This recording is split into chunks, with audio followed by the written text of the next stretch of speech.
Salut les amis, salut tout le monde et bienvenue sur votre chaîne d'information préférée, la pluie de l'info. Ici, vous avez l'actualité africaine et mondiale en temps réel. Et bien les amis, si vous êtes prêts, alors on peut commencer.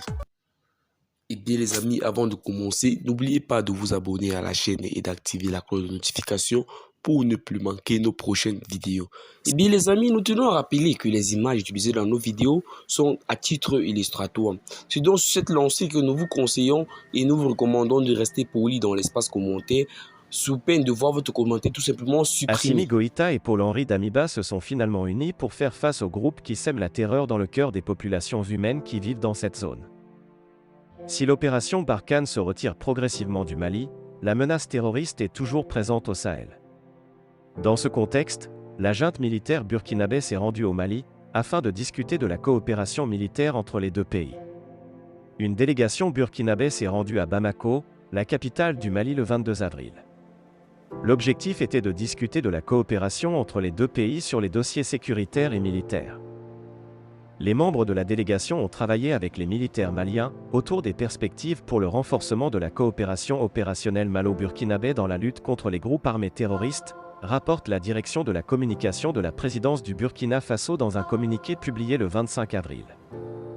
Afin d'épauler les armées maliennes et burkinabées face aux terroristes djihadistes, la France avait déployé des militaires dans la région, l'opération Barkhane, lancée en août 2014.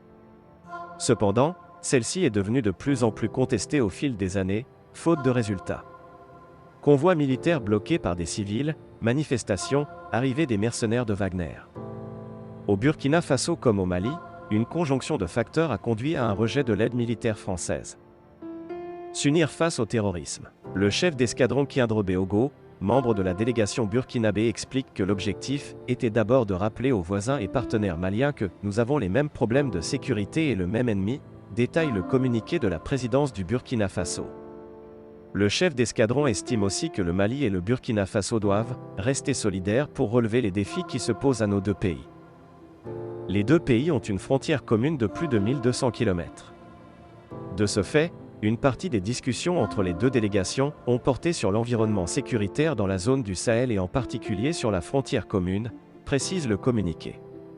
Pour rappel, la France et ses alliés européens et canadiens ont acté le retrait de leurs forces militaires du Sahel le 17 février, avec l'ambition, à terme, de ne maintenir qu'une base militaire déjà active au Niger.